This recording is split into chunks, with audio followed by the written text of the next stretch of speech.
earlier, and then it kind of went off the road a bit, and I don't feel safe. With yourself? Yeah. You don't trust yourself? Yeah. Is it true all the time or just lately? I was a well-trained child. Yeah, Esther was too. When you get such wonderful results from pleasing, and you like those wonderful results, then you sometimes care about others' response to you more than you care about your own alignment. And that's sort of kind of normal, isn't it? Yeah. But now, do you find yourself incapable of doing something different, or do you still just incessantly care what others think? Because in either case, it's all right. If you incessantly care what others think, they'll just disappoint you over and over and over until you'll finally break yourself of the habit of needing them to understand you, because they can't possibly understand you in the way that you do. So, do you think that's a pretty strong statement, I don't trust myself? Or would a more accurate statement be, I'm just learning to care about how I feel, and I'm getting better at it? Yeah, I think it's that. It is that. And feel how much more productive that statement is than that I don't feel safe. Mm-hmm. That's pretty dramatic. It is. It is. And not that accurate. Right. So now, just feel the difference between how those two statements feel. Mm-hmm. I don't feel safe. I don't trust other people. And I'm getting better at finding my alignment regardless of what they think. Yeah. Try these two statements. I can't get them to understand. It doesn't matter if they don't understand.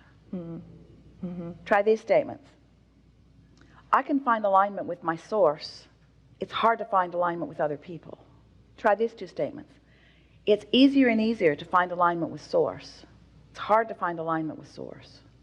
You just keep honing in on it until you gain confidence. And the nice thing is that every time your vibration shifts just a little bit, so do your experiences. Right.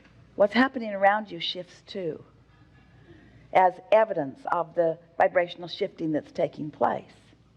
So now, as we're this far into the conversation, now focus again on that earlier statement, I don't feel safe, and feel how out of whack that is. Mm-hmm. That doesn't even feel like a statement that would be normal for you to say now, does it? No. In just that much time. What else?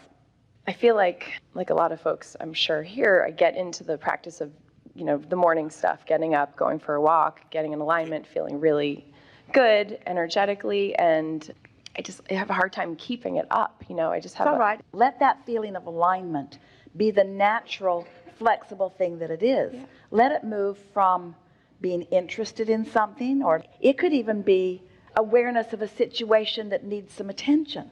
Don't think that alignment means bouncing off the walls with a big happy grin on your face, spewing rainbow dust everywhere you go.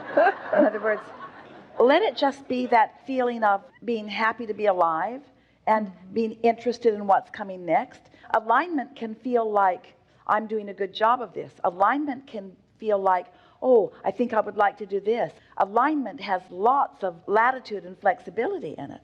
Don't let someone else's presentation of alignment be some standard that you're trying to live up to.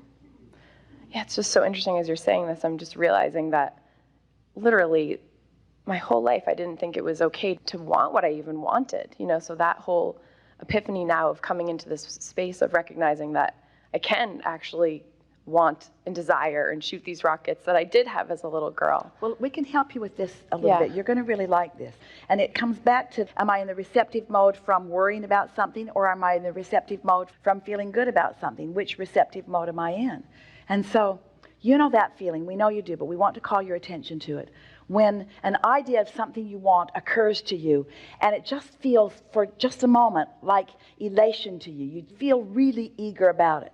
Now, we know you've experienced that. Well, often when you were younger, you were tuned in, tapped in, turned on, and you'd get those feelings. But those were the days when those around you thought that everything that you thought you wanted had to flow through them.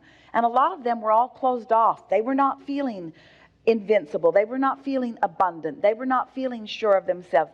Often they were not even feeling happy. And so when you had the nerve to get all tuned in and all full of yourself and all happy about something, and you spewed an energetic statement of something that you want, they just naturally assumed that they were going to have to give it to you, and they had no intention of doing it. And so they began teaching you early on that you don't get to want like that, you see. You just don't get to want like that. But you do get to want like that. You just got to leave those who have never had anything to do with the path through which they come to you out of the equation, you see. And so we know that you have understanding. We know that you are in a different place than you were then. But you don't have to go back and explain ever again why it's not all that easy for you to want. Esther began saying that after Jerry made his transition, because she was a cooperative component primarily. And Jerry would say, what do you think about doing this and this and this morning, and then we'll do this and this and this, and then we'll go here for dinner? And Esther would say, that sounds really good. And when Jerry was not there saying that, Esther thought, what should I do? What do I want for dinner? She'd been eating the other half of what he chose for so many years. She didn't even really know for sure what she wanted to eat, because she'd never really thought about it specifically. She was really happy to eat the other half of what he was choosing. Now, some can call that dysfunctional. Some can call it over-cooperative. Esther called it a blissful life experience. But now, she's standing in a place where she needs to decide what she wants to eat, you see. And we know it sounds ridiculous, but you do develop patterns of cooperation. So Jerry and Esther were primarily in tune with each other. And so when Esther was in alignment with her inner being, she was in alignment with Jerry, who was in alignment with his inner being. In other words, she was not overcoming discord all the time. But it is important to note that unless you have defined what you want, then you have no real sense of guidance of whether you are allowing it or not. And when you think about it, since no one else can attract for you, it's very important that you identify what you want. And you know what? That's the thrill of it anyway, isn't it? To have defined what you want and then to watch the universe seemingly magically orchestrate the circumstance and events in order to accommodate you. To watch a convergence where several things that have been important to you happen all in the same sort of period of time. It's exhilarating to realize your power and your invincibility. And so that's what we would be saying if we were standing in your physical shoes, rather than saying, I spent so many years not even knowing what I wanted or not even allowing myself.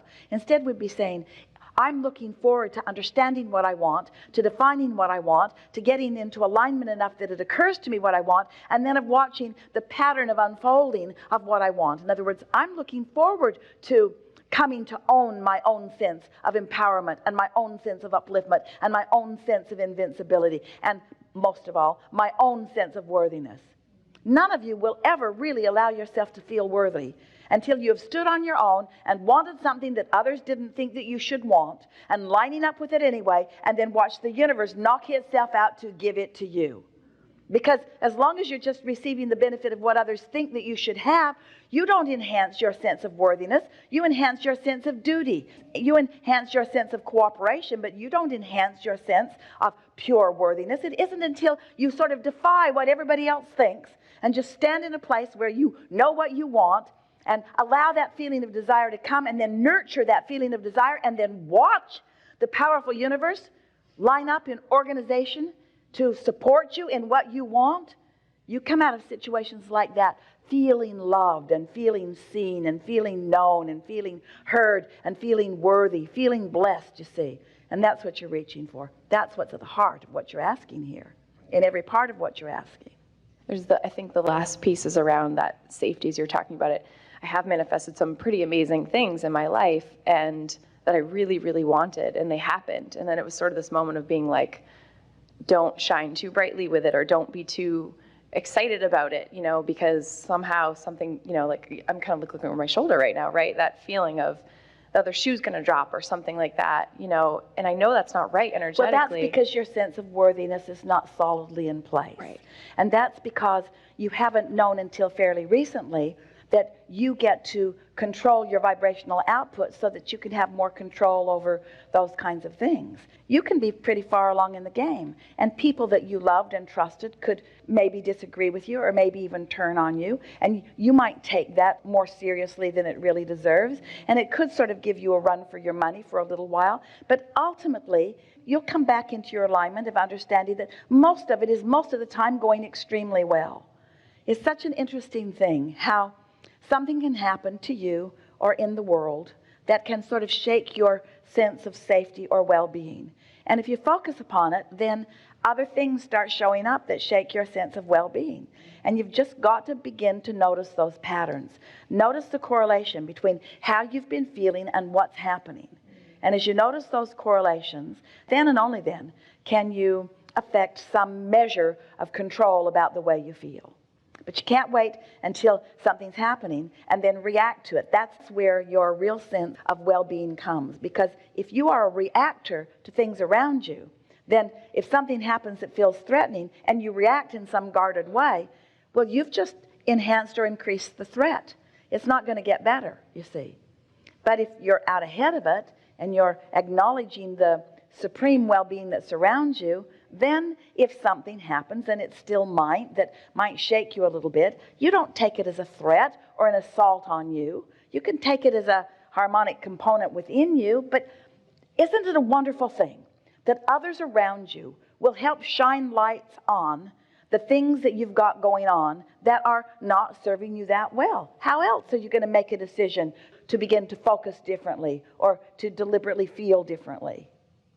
We like the analogy. How many of you got on your bicycle the first day and just rode it off in the way you meant to?